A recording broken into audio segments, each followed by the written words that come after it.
Buen día, profesora. El día de hoy vamos a hablar un poco de lo que es la regresión polinomial e integración aplicada en los métodos de trapecio simple y el método de Simpson un tercio simple. La regresión polinomial vendría siendo un tipo de regresión lineal que se utiliza cuando los datos se ajustan mejor a una curva que a una línea recta. Teniendo esto en cuenta, lo que se hace es que se identifica el grado de la función, buscamos la derivada de cada uno de los coeficientes del polinomio utilizando ecuaciones de segundo grado específicamente, hacemos una tabla de sumatoria, igualamos la derivada a cero para hacer un sistema de ecuaciones. La integración numérica es un análisis numérico que constituye una amplia gama de algoritmos para calcular el valor numérico de una integral definida y, por extensión, el término se usa a veces para describir algoritmos numéricos para resolver ecuaciones diferenciales. Existen métodos numéricos que son de los que vamos a hablar a continuación, que se utilizan para resolver integrales definidas que no se pueden resolver por los métodos tradicionales o por las formas de integración tradicionales que conocemos y nos han enseñado. Utilizaremos en esta enseñanza dos métodos numéricos que son la regla del trapecio simple y la regla de Simpson un tercio. La regla del trapecio simple se basa en aproximar el valor de la integral de la función por el de la función lineal, que pasa a través de los puntos A y B respectivamente, con la sustitución de A y B en la función.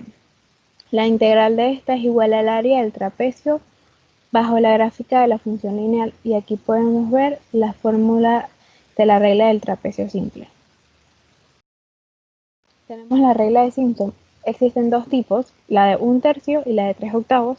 La que nosotros utilizaremos es la de un tercio, pero hablando un poquito de ambas, la regla de un tercio más bien practica la misma filosofía de la regla del trapecio. Lo que cambia es que Simpson un tercio aproxima los subintervalos de la función mediante polinomios de segundo grado. Por otro lado, como mencioné, tenemos la regla de 3/8, que en una manera es similar a la regla de Simpson un tercio, solo que es un polinomio de tercer orden y se ajusta a 4 puntos y se integra.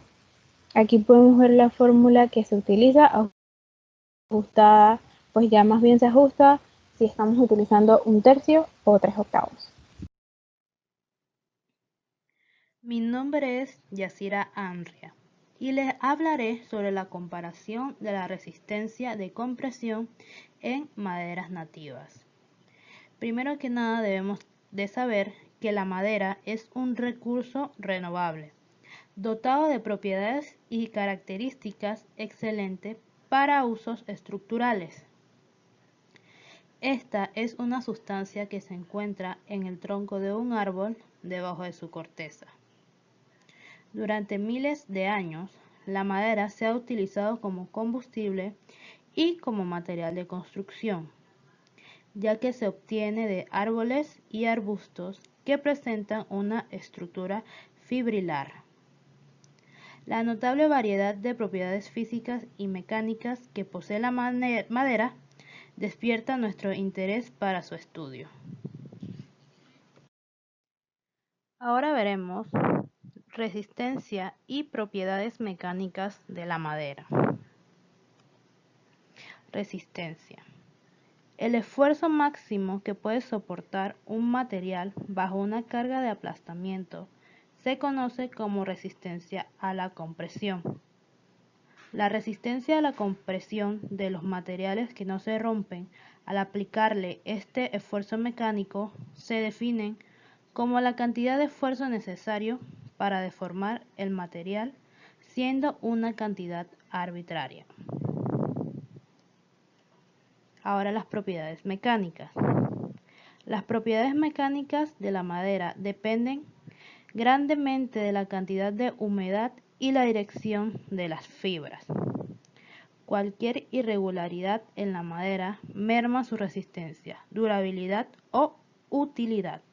Los nudos, grietas, desprendimiento, putrefacción, grano transversal, entre otras, son algunas de las irregularidades que se pueden presentar. Ensayos de compresión en madera. La orientación de las fibras que componen la madera da lugar a la anisotropía de su estructura, por lo que a la hora de definir sus propiedades mecánicas hay que tener en cuenta siempre la diferencia entre la dirección perpendicular y la dirección paralela a la fibra. Compresión perpendicular a la fibra.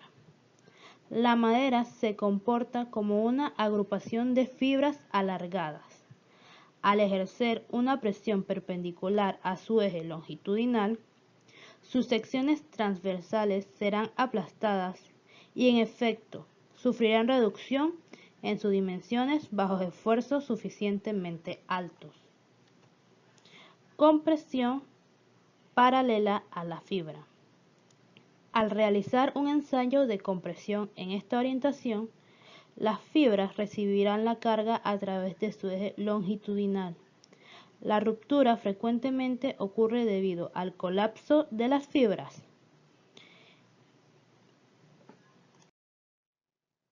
Factores que influyen en el estudio de las propiedades mecánicas de la madera. Humedad.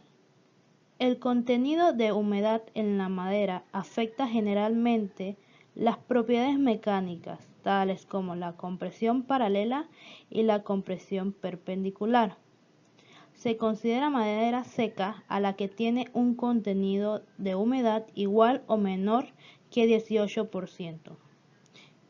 Y húmeda a aquella cuyo contenido de humedad es superior a dicho valor. El valor máximo admisible se limita a 50%. La densidad. La densidad indica la cantidad de sustancia celular presente en una unidad de volumen de madera.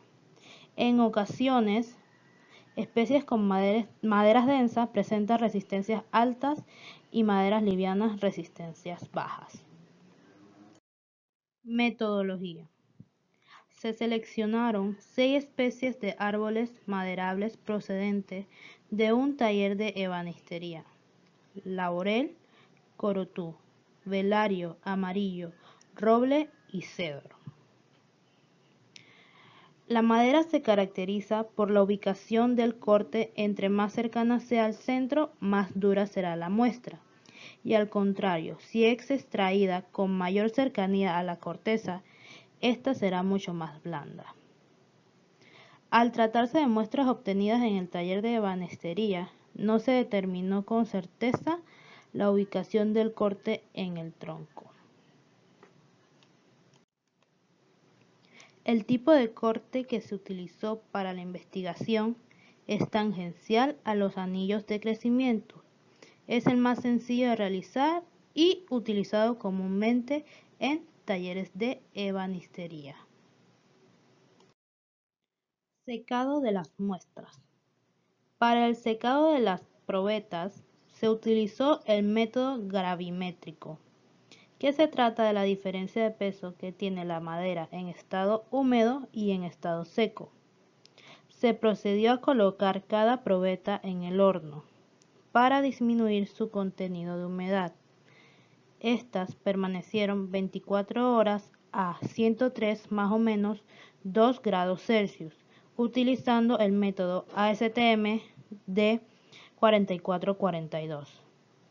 Este método representa los procesos para evaluar el contenido de humedad de la madera, especificando el tamaño, temperatura durante el ensayo. A continuación se muestran los datos obtenidos de la investigación. Porcentaje de humedad. Para la tabla 1, que son los porcentajes de humedad de las muestras en estado verde, se utilizó esta ecuación. Y para la tabla 2, de los porcentajes de humedad de la muestra en estado seco, se utiliza esta ecuación, donde pH es el peso húmedo, PS es el peso seco. Los resultados de las pruebas facilitan la clasificación de estas especies en maderas húmedas y maderas secas. En maderas secas, basándonos en los resultados obtenidos en la tabla 2, estas clasificamos como el corotú, velario, el cedro y el roble. Y las maderas húmedas, entre estas tenemos el laurel y el amarillo, especies que obtuvieron un porcentaje bastante alto en comparación con las demás especies. La causa de la diferencia en el porcentaje de humedad del laurel y el amarillo en comparación con el resto de las especies es variada debido a la asintopía de la madera. Estas dos especies pudieron estar mayormente expuestas a la humedad antes de ser seleccionadas, o quizás sus cortes eran más recientes. Densidades. Para el cálculo de las densidades se utilizó esta ecuación, utilizando el volumen de las probetas de 2 pulgadas y su peso en kilogramos. La tabla 3 nos muestra la densidad de las especies en estado verde. El amarillo es aquella que posee mayor promedio. Por otro lado, el corotú aparenta ser la especie con menor densidad. Al realizar la comparación con los valores obtenidos en la tabla 4, estas condiciones cambian. El cedro resulta ser la madera de mayor densidad entre las especies estudiadas. El roble y el velario comparten una segunda posición, mientras que el amarillo, el corotú y el laurel ocupan respectivamente el resto de las posiciones. Podemos concluir lo siguiente.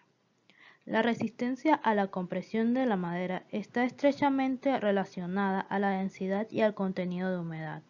Corroboramos que las especies que presentan menor resistencia a la compresión fueron aquellas que obtuvieron menor porcentaje en la prueba de densidad. Es importante resaltar que existen otros factores que pueden ocasionar variaciones en la resistencia de este material.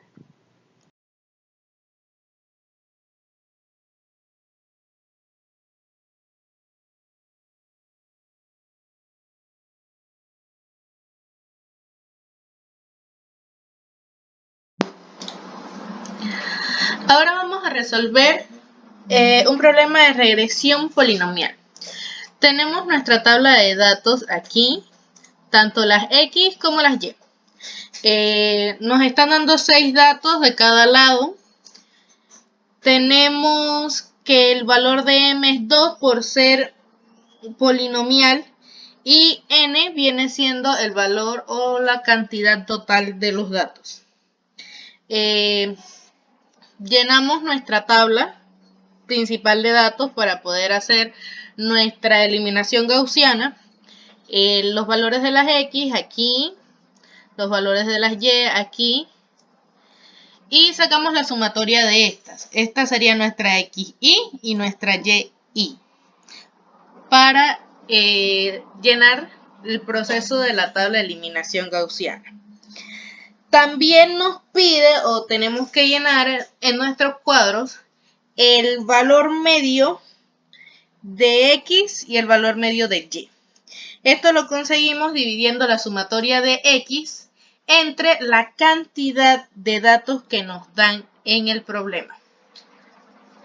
Una vez obtenidos nuestros X al cuadrado, X al cubo y X a la cuarta, X por y X cuadrado por Y, pasamos a llenar nuestra tabla de la eliminación gaussiana para obtener los datos de A0, A1 y A2.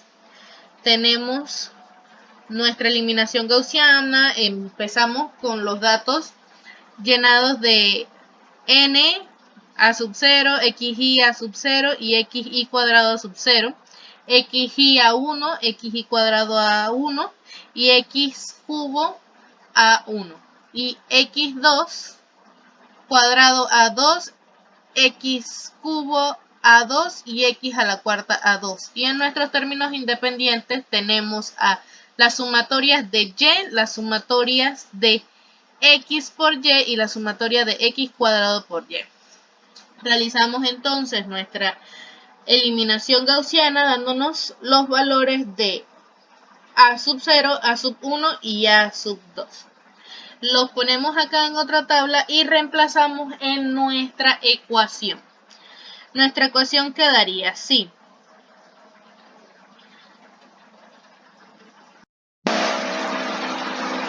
Una vez encontrada nuestra ecuación, la utilizamos para completar la y ajustable, que es la que utilizaremos para hacer la gráfica.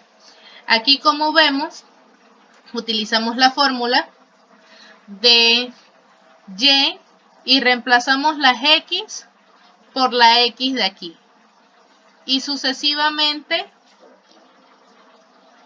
quedándonos los datos de aquí afuera. Seleccionamos todo y realizamos nuestra gráfica. Ven que la gráfica queda igual a la que ya está aquí. Esa es nuestra gráfica de los datos dados y el y ajustable. Una vez obtenido el y ajustable, vamos a buscar entonces a ese y sobre x, r al cuadrado y r. Tenemos que la fórmula de s de y sobre x es la raíz de s de r entre n menos m más 1. S de r no es más que el valor obtenido en esta parte de la tabla de aquí, la sumatoria de esto. Esta tabla la conseguimos ya reemplazando y menos los valores obtenidos de la gráfica y todo eso al cuadrado. Si pueden ver, cuando selecciono aquí la ecuación, están seleccionados aquí el y y la x, porque esas las elevamos al cuadrado igual que en la ecuación. Y ese es el valor que obtenimos. También obtuvimos el valor de y medio menos y al cuadrado. Tenemos y medio aquí y tenemos el y aquí. Pueden ver la ecuación, se selecciona el y medio y se selecciona el y, todo eso al cuadrado. Volvemos acá. Aquí solamente sacamos raíz de S de R, que es el valor o la sumatoria de esta columna de aquí, entre n menos 3, que viene siendo m más 2, es igual a 3. Nos da un valor de 10. R cuadrado es ST. ST viene siendo la sumatoria de y medio menos y al cuadrado menos SR entre ST. Si ven aquí, volvemos la ecuación, se selecciona es menos y 19, que es ST, menos SR, que es J19, entre y 19, que es ST. Entonces nos da el valor aquí obtenido. Y R, para sacarlo, esta es la ecuación, pero para sacarlo de una manera más sencilla, simplemente es la raíz del valor que nos dio R aquí. Y ese es el resultado de nuestra regresión polinomial. Muchas gracias. Profesora Roger Batista, para presentarle el proyecto final del curso de soluciones numéricas, el cual hemos titulado Deflexión de viga en voladizo de madera nativa de Panamá.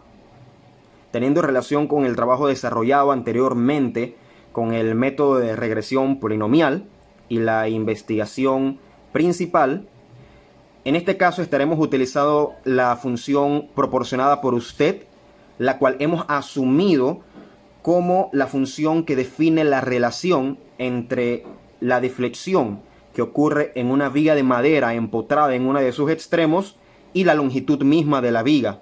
y para eso estaremos utilizando los métodos de integración de trapecio simple y de Simpson un tercio simple y comparando sus resultados.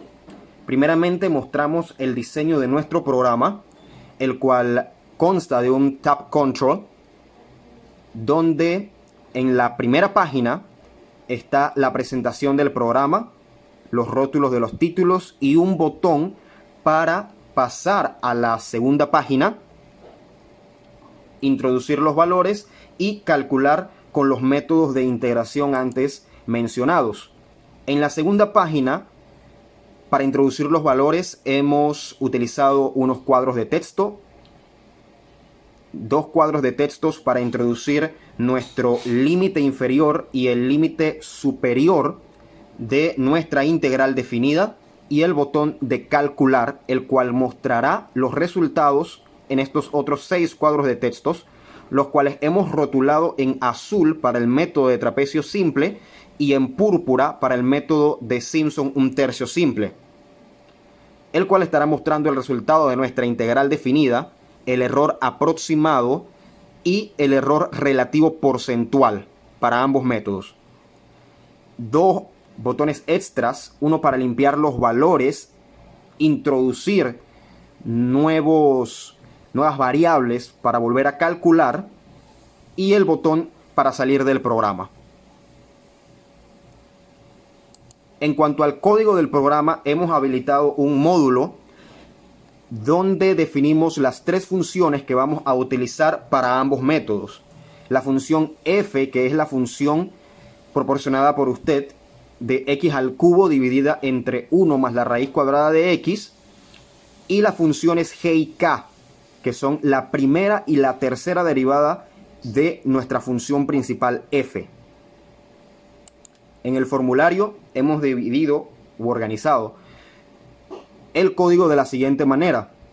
El botón de iniciar, que nos pasa a la segunda página de nuestro programa, la definición de las variables a, b, c, h, ea, v, et e int, los cuales son ABC, el valor mínimo de la integración y el valor máximo en cuanto a los límites de la integración, C, que se define como la suma de A y B entre 2, H como la diferencia de B menos A, EA, que es nuestro error aproximado, V, que es el valor verdadero, y ET, que es el valor relativo porcentual.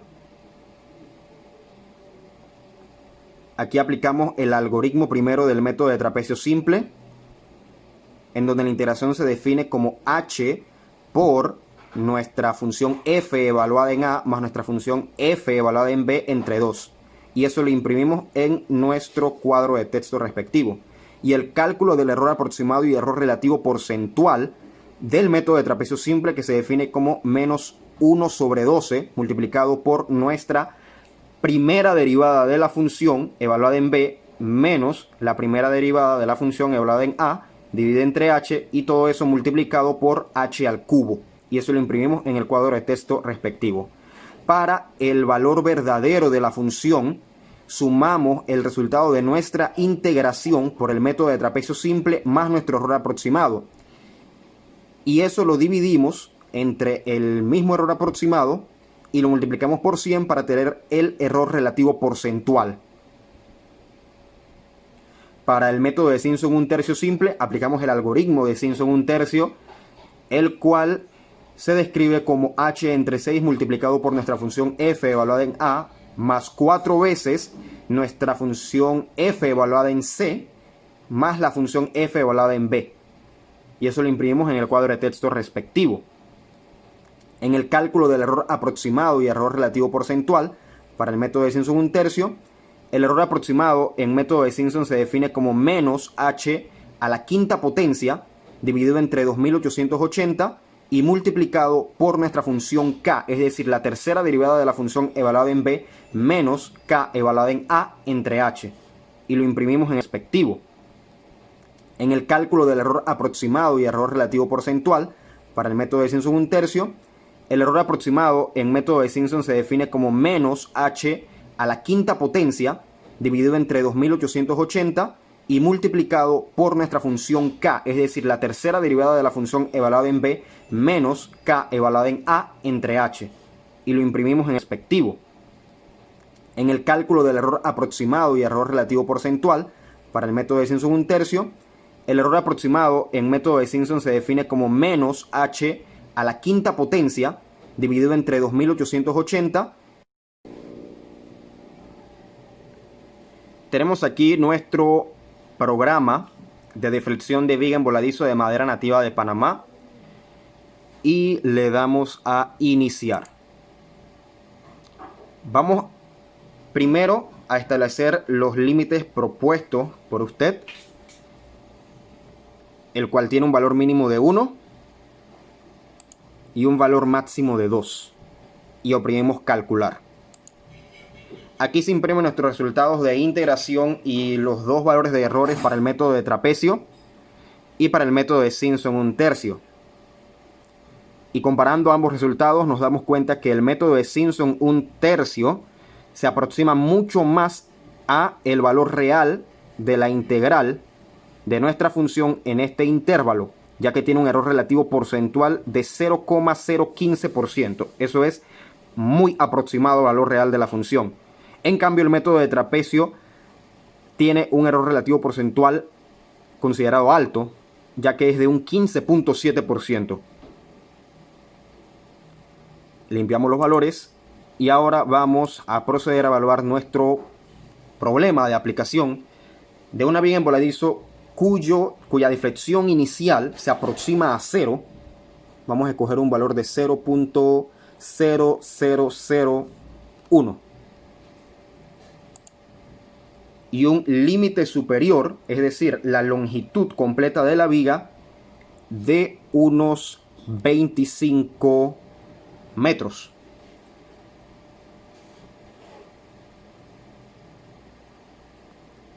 Oprimimos calcular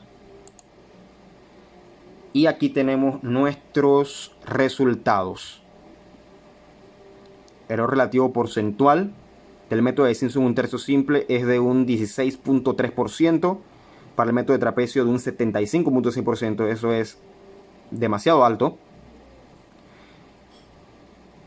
Y esto se debe a que el método de Simpson 1/3 aún para esta función y para el límite de integración que hemos escogido, nuestro intervalo de integración, conviene más aplicar otros métodos que desarrollan una curva de ajuste mucho más aproximada a el intervalo que hemos escogido. En este caso se podría utilizar un método de Simpson 1/3 múltiple o un método de Simpson 3/8. Podemos limpiar valores y evaluar una viga un poco más chica. Nuevamente un valor próximo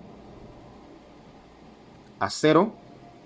Y esta vez una viga con una longitud de 2,5 metros.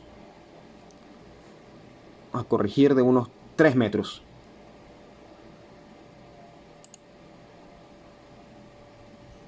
Y aquí tenemos que para el método de trapecio desarrolla un error relativo porcentual de más del 80%. Sin embargo, para el método de Simpson 1/3 sí tiene un error relativo porcentual mucho más aproximado de 0,75%. Eso sería una deflexión de 7,97 y va a estar dada en milímetros, 7,97 milímetros. Limpiamos valores por última vez y oprimimos salir. Con esto hemos concluido de los métodos numéricos. Nos ayudan a poder plantear modelos matemáticos que nos permiten analizar mucho mejor las diferentes variables que encontramos en el mundo físico y principalmente los métodos de regresión polinomial y de integración numérica que van de la mano, así como la interpolación polinómica que no hemos incluido para este trabajo, pero que también nos ayuda a definir un polinomio que posteriormente podemos analizar por métodos de integración numérica y así obtener datos que nos permitan resolver problemas aplicados en específico a la ingeniería civil y para cualquier campo de la ingeniería. Con esto le decimos muchas gracias, profesora.